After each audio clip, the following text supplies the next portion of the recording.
Hello friends, नमस्कार। मैं हूँ रोहिणी मयूर और मेरे चैनल पर आप सबका बहुत बहुत स्वागत है। फ्रेंड्स, आज हम हल्दी वाला दूध बनाएंगे। जैसे कि आप जानते हैं कि हल्दी के कितने सारे फ़ायदे हैं, जैसे कि हल्दी सर्दी ज़ुकाम खांसी के लिए बहुत फ़ायदेमंद होती है और बहुत सारे ऐसे बीमारियां हैं, जैसे कि ब्लड शुगर कंट्रोल में रखती है हल्दी, और डायबिटीज़ के लोगों के लिए भी बहुत अच्छी मानी जाती है। तो और बहुत सारे ऐसे रिसर्च में कहा गया है कि कैंसर पे भी हल्दी बहुत काम करती है। तो हल्दी में इतने सारे एंटीबैक्टीरियल गुण हैं जो हमारे शरीर को शुद्ध करने में बहुत फ़ायदेमंद होते हैं। तो चलिए दोस्तों, अब हम हल्दी वाला दूध बनाएंगे। तो इसके लिए हमने यहाँ पर दूध लिया है और हमने यहाँ पर हल्दी पाउडर की जगह पर कच्ची हल्दी यहाँ पर यूज़ की है। अदरक, चीनी, इलायची, लौंग और 2-3 काली मिर्च। तो अब हम गैस के ऊपर एक बर्तन रख देते हैं जिसमें हमें हल्दी वाला दूध बनाना है।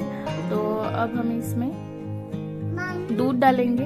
आपको जितना दूध बनाना है, जितने लोगों के लिए दूध बनाना है, उतना कप आप इसमें दूध डालिएगा। तो यहाँ पर मैंने 2 कप दूध लिया है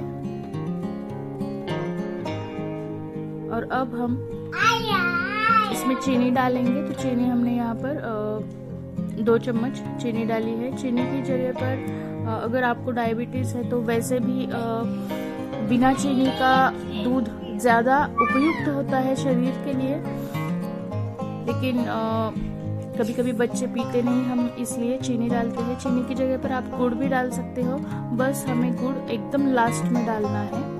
और अब हम इसमें अदरक डालेंगे और अदरक थोड़ा सा हमने इसमें डाला है। अदरक भी एंटीबैक्टीरियल है, इसके लिए सर्दी खांसी के लिए बहुत ज़्यादा ये फायदेमंद है। अब हम इसमें जो कच्ची हल्दी होती है, जैसे कि अदरक दिखता है बिल्कुल वैसा ही ये दिखता है। सब्जी के दुकान में ये बहुत इजीली अवेलेबल हो जाता है। और दोस्तों, हल्दी पाउडर से ज़्यादा फायदेमंद ये कच्ची हल्दी होती है। तो अब इसे भी हम ऐसे कद्दूकस करके डालेंगे दूध में, और इसका टेस्ट भी बहुत अच्छा आता है दोस्तों। और ये हल्दी वाला दूध जो बनेगा, ये हमारे शरीर के लिए ज़्यादा फायदेमंद भी रहेगा। तो अब हम इसमें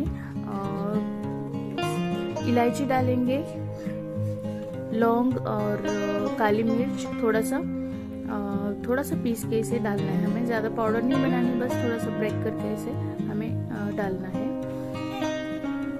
और अब हम दूध को उबाल आने देंगे, और दूध को उबाल आने के बाद गैस की आंच जो है वो धीमी करनी है हमें, और लो फ्लेम पर हमें इसे 10 मिनट तक हमें इसे उबालना है, पकाना है, ताकि जो हल्दी हमने इसमें डाली है उसका पूरा अर्क इसमें उतरना चाहिए। तो यहाँ पर दूध को उबाल आने लगा है। अब हम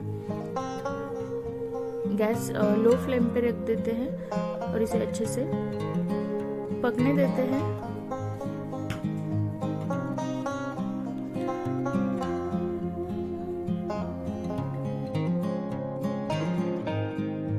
दोस्तों, हल्दी वाला दूध अगर हमने रोज़ पिया तो हमारी इम्यूनिटी भी बहुत स्ट्रांग हो जाती है। और अगर आपको थ्रोट इन्फेक्शन हुआ है या फिर सर्दी खांसी से आप परेशान हो, तो सोते समय ये हल्दी वाला दूध ज़रूर पीना चाहिए। और बच्चों के लिए भी ये बहुत फ़ायदेमंद होता है हल्दी वाला दूध। तो यहाँ पर हमारा हल्दी वाला दूध रेडी है। अब हम इसे कप में छान कर लेंगे। दोस्तों, आज का हमारा वीडियो आपको कैसा लगा मुझे कमेंट सेक्शन में ज़रूर बताना। और अगर आपने अभी तक चैनल को सब्सक्राइब नहीं किया तो प्लीज़ चैनल को सब्सक्राइब कीजिए। और इस तरीके से हल्दी वाला दूध आप ज़रूर बनाइएगा। डेफिनेटली मैं बोल सकती हूँ कि आपको ज़रूर इसमें आराम मिल सकता है। दोस्तों, वायरल बीमारियां बहुत सारी बढ़ रही है, तो इसके लिए हमें हमारी इम्यूनिटी स्ट्रांग रखना बहुत ज़्यादा ज़रूरी है। तो रोज़ ये हल्दी वाला दूध ज़रूर पीजिएगा। और चलिए फिर मिलते हैं नेक्स्ट वीडियो के साथ, नेक्स्ट रेसिपी में। तब तक stay happy, stay healthy, stay strong. Bye bye. Thanks for watching.